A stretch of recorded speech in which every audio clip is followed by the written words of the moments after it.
As this bus moves forward, so do my dreams.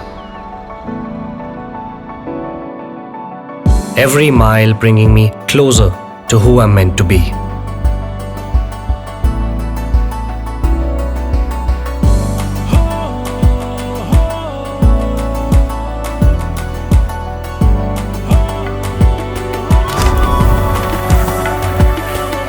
Sinkhania Educational Institute, cultivating knowledge.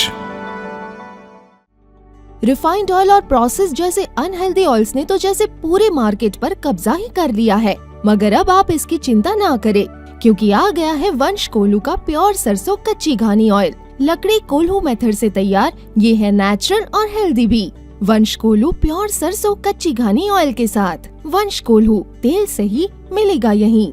Akhilesh Yadav को भी CBI notice दे चुकी है। वह भी अब सुरक्षित नहीं है। उनका घोटाला जब खुलेगा तो उत्तर प्रदेश की जनता जानेगी कि कैसे अखिलेश यादव ने मोरंग बालू का सिंडिकेट बनाकर घोटाला किया है। यह आरोप सोमवार को सीतापुर पहुंचे भाजपा से राज्यसभा सांसद व पूर्व मंत्री बाबूराम निषाद ने कही। नहीं रहा है, ये तो इनके बयान हैं कि हम डर रहे हैं, ठीक है ना, इनके बयान है। भारतीय जनता पार्टी ने खुलेआम, हमारे मोदी जी ने खुलेआम कहा है, जो भी भ्रष्टाचार करेगा उसके खिलाफ कार्रवाई होगी। अखिलेश यादव भी उत्तर प्रदेश की सरकार में रहते हुए मोरंग बालू का घोर घपला किया है। उन पे नोटिस है, वो भी उन नोटिसों का जवाब दें। सीबीआई उनके खिलाफ भी काम कर रही है, जांच चल रही है, वो भी अभी सुरक्षित नहीं है।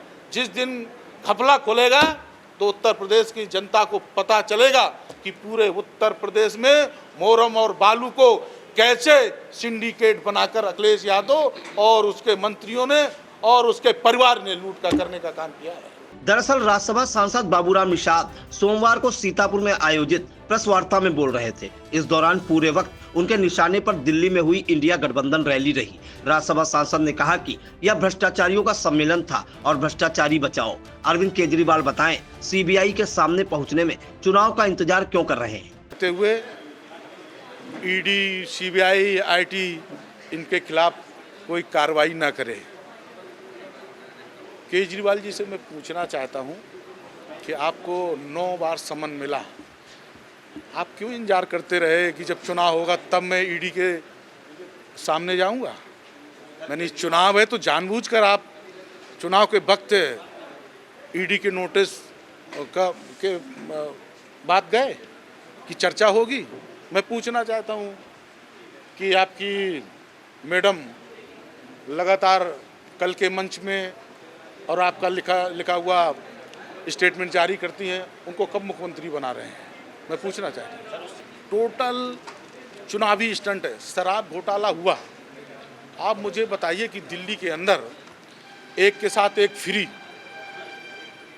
एक के साथ एक क्वार्टर लेने जाइए, दूसरा क्वार्टर वहाँ फ्री मिल रहा था। अब गरीब जनता को और पूरे समाज को ये नशा की आदत डालने का नहीं था क्या? ये गलत काम था ना। इसमें भ्रष्टाचार हुआ, और जब भ्रष्टाचार हुआ तो उसकी पोलें खुल रही हैं और जानकारियां समाज के बीच में आ रही हैं। ईडी को सब पता हो रहा है, बयान आ रहे हैं। तो ये सब जो इन्होंने, आप मुझे बताइए, उसका एक मंत्री, एक राज्यसभा सांसद, एक डिप्टी सीएम जेल के अंदर हैं। अगर ये साफ सुथरे तो इनको जमानत क्यों नहीं मिल रही है? क्या कारण है? कारण यही है, बाहर बयान दे देना तो सामान्य बात है, लेकिन जब न्याय के घेरे में व्यक्ति होता है तब पता चलता है कि क्या है सच्चाई और क्या नहीं है। सच्चाई है कि इन्होंने घपले किए, तभी इनको जमानत नहीं मिल रही है। भाजपा निश्चित रूप से विकास के रास्ते पर चलने वाली पार्टी है। 10 साल के अंतर्गत मोदी जी ने देश के अंदर सबका साथ, सबका विकास, सबका विश्वास लेते हुए जो काम किया है, निश्चित रूप से और कार्यशैली से जो भी खुश हो रहा है, जो ये महसूस कर पा रहा है कि भारतीय जनता पार्टी ही देश को समृद्ध बनाएगी और भारतीय जनता पार्टी ही देश को विकास के रास्ते पर ले जाएगी। इसलिए आम जनता, कार्यकर्ता, अन्य दलों के कार्यकर्ता, नेता पार्टी में आ रहे हैं, उनका स्वागत कर रहे हैं। गठबंधन नहीं, ये ठगों का बंधन है, ये भ्रष्टाचारियों का गठबंधन है। जनता को सचेत रहना है, क्योंकि चुनाव है, आम चुनाव है।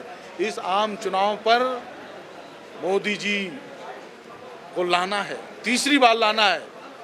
400 पार इस बार होना ही है। उत्तर प्रदेश में 80 में से 80 हम जीत के पहुंच रहे हैं, और 400 जब पार होंगे तो इस देश में गरीब के चेहरे पर और मुस्कान आएगी।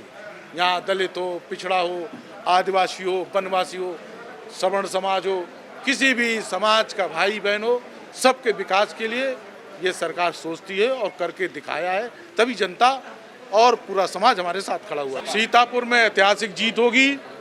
हमारा एक एक कार्यकर्ता विकास को आधार बनाते हुए गरीब गांव की जनता के पास जा रहा है, और जनता स्वागत कर रही है। कोई भी नेता कार्यकर्ता पहुंचता है, जनता अपने आप आकर खड़ी हो रही है और कह रही है अब की बार 400 पार, और इस बार सीतापुर में रिकॉर्ड बनाने का काम करेंगे। अखिलेश यादव जी की राजनीति आप सब जानते हैं, परिवारवादी राजनीति उनका आधार है, तुष्टीकरण उनका आधार है, भ्रष्टाचारियों को गले लगाना उनका आधार है, गुंडे माफियाओं को संरक्षण देना उनका आधार है। यानी जो समाज में भय का वातावरण क्रिएट करते हैं, जो लूट करते हैं, जो आम जनता जनार्दन के विकास के पैसे के लूटने का काम करते हैं, उनका आधार लेकर ये दल चलने वाले हैं। ये दलों का अब कोई अवसर ऐसा आने वाला नहीं है।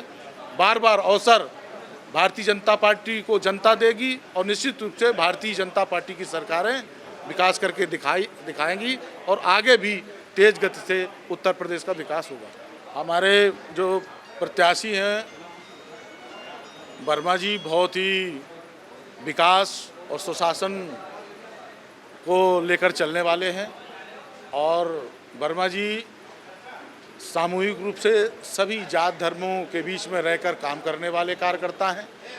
कहीं भी भेद विभेद पैदा करने वाले नहीं हैं, सबको समान अवसर देने का काम करते हैं। तो निश्चित रूप से भारतीय जनता पार्टी यहाँ जीतेगी। कौन आ रहा है, कौन जा रहा है, इसकी ज़्यादा चिंता आप ना करिए ना, हमें करने दीजिए। प्रेस वार्ता का आयोजन लखनऊ रोड पर स्थित खैराबाद चुंगी के निकट राजू अग्रवाल के प्रतिष्ठान पर किया गया।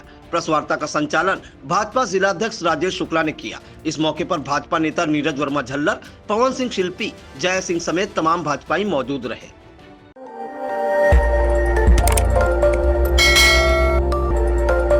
खबर आपकी, नजर हमारी। देखते रहिए आई इंडिया।